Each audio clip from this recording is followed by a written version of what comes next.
Hello! Today I would like to share a few words on will and the myth of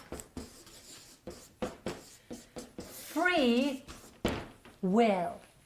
We all have heard about the idea that we have been given free will, right? And that our free will is our Creator's gift to us, so we may make our own choices, right?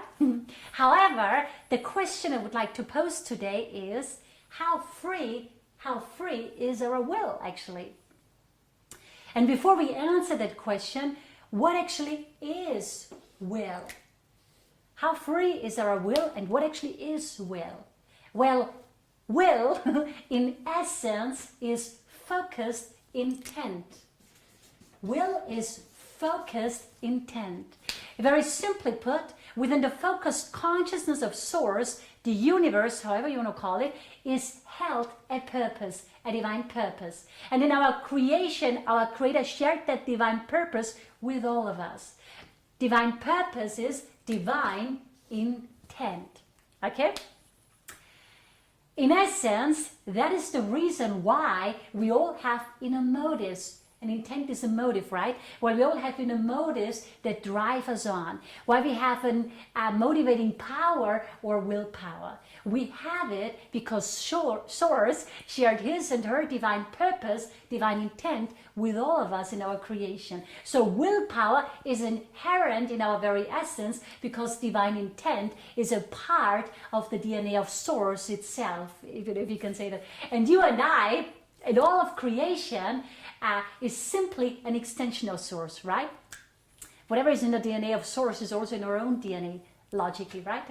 So Source shared its divine purpose and intent with us. And if you ever wondered why you have such a thing as motivation, every person in this world, every one of us has motivations, and why there is such a thing as willpower and where it comes from, and this is why and this is where, right? So it's inherent in the DNA of Source, okay?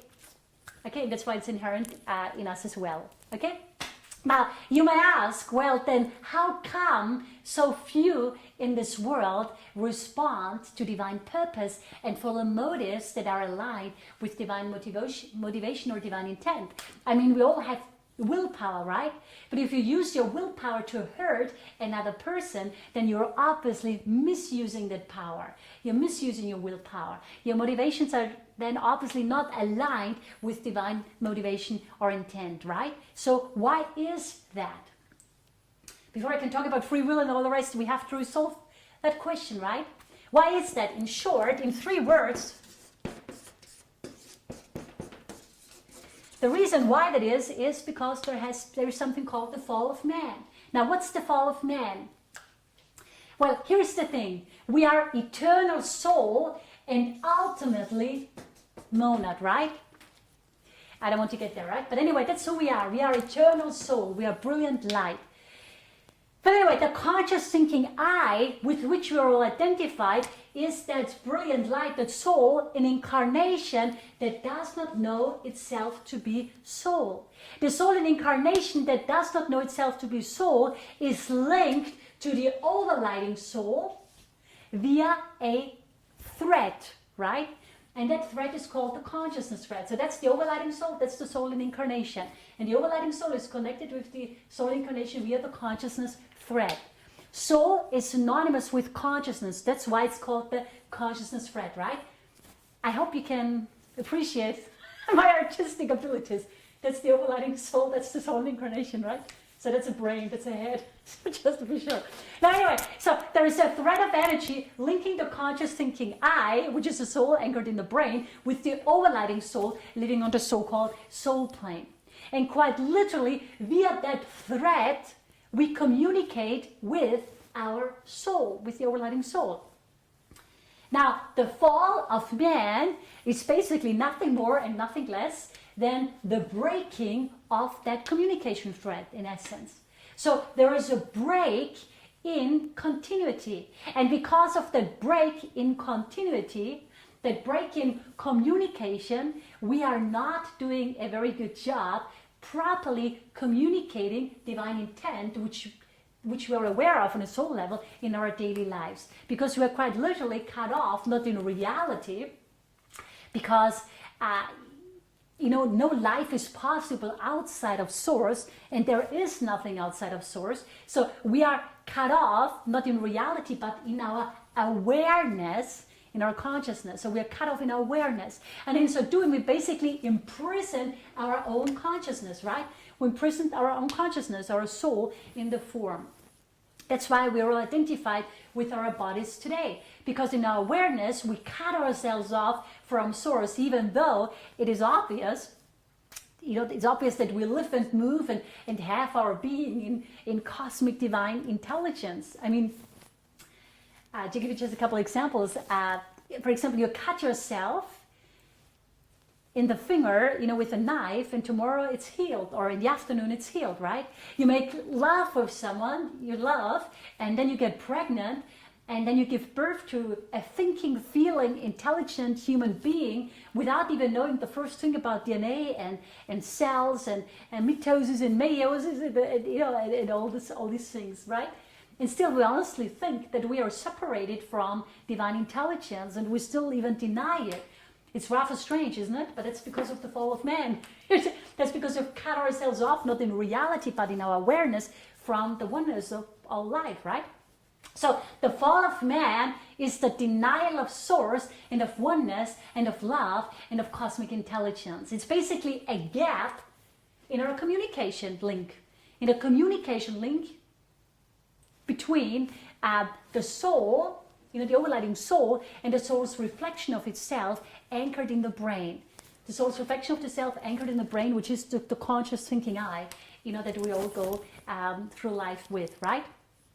And in that gap somewhere, quite literally, the divine purpose and divine will that got communicated to us in our creation, and which we know on some level, on a higher level, at least on a soul level, that got lost somewhere, right? And that's the reason why we are cut off from divine purpose and will. So the motivating power, willpower, is inside of us because it is a part of our DNA. However, when you cut yourself off from source, you end up misusing the motivating power and willpower you have for selfish purposes, for separative purposes, right? Why? Because when we cut ourselves off from source, we imprisoned ourselves, we imprisoned our consciousness, our soul, literally in our body, in our home, in our house, right? I can't think about it. But anyway, so that's the fall of man. And so anyway, there's a logic result and consequence. We also imprison our will. If you imprison your consciousness, you imprison your will. So we imprisoned our will, which brings us back to the question, how free actually is our will? We all talk about free will, but how free really is our will? Is our will really free? What do you think? In the introduction of A Course in Miracles, it says, this is a Course in Miracles. It is a required course. Only the time you take it is voluntary. Free will does not mean that you can establish the curriculum. It means only that you can elect what you want to take at a given time. So it says in the introduction of A Course in Miracles, it says this is a required course. The word required, that doesn't sound like we have much choice there, right? It is a required course. We have to take it. Now, that does not mean that we all have to read A Course in Miracles. However, it does mean that we all need to learn the core lesson which A Course in Miracles teaches. And the core lesson of A Course in Miracles is, you all know it, the core lesson of A Course in Miracles is, nothing real can be threatened. Nothing unreal exists. Herein lies the peace of God. Or to say it in other words, separation doesn't exist. Herein lies the peace of God. And herein also lies our own peace, right? Our own peace of mind. The only thing that exists is oneness. And that's the curriculum we are here to learn. Oneness, love. The curriculum has been decided upon by Source. Free will does not mean that we can establish the curriculum. It means only that we can elect what we want to take at a given time. Right? So our will is free only to a point. The only freedom we have is to choose whether we want to learn love and oneness, now, or whether we want to learn it later, maybe tomorrow, maybe next year, maybe next incarnation, maybe 1,000 years from today. So we may use our will for good or bad as we wish, but free will does not mean freedom from the consequences of using it. So when we misuse our will, which we all do in our lives most of the time, and if we go against divine purpose, we will have to deal with the consequences. The universe will show us our error. That's the beauty of consequences. You do something, you go against will, you go against divine purpose, divine will, you do something against love, the universe will show you your error. And this is how we unconsciously, without realizing it, learn the divine purpose and intent underlying our so-called God-given free will, which we were given in the first place to do what? To work out divine purpose and intent, right? So our will is only free to a certain degree. A will that serves separation is not free. A will that we only use for our selfish purposes is not free. A will that serves oneness is. Our evolutionary goal is to align our will with the will of Source. When we do that, we will use our consciousness in service of divine purpose and intent.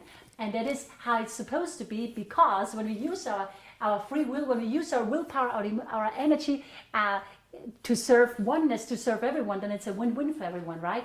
And this is how the universe works. We are one, and the only way to grow and to be love is to help everybody, right? Anyway, so please think about it. I hope it could be of service to you today. And I wish you a beautiful day, and remember to use your free will only in service of the divine. Okay? Have a beautiful day. Bye.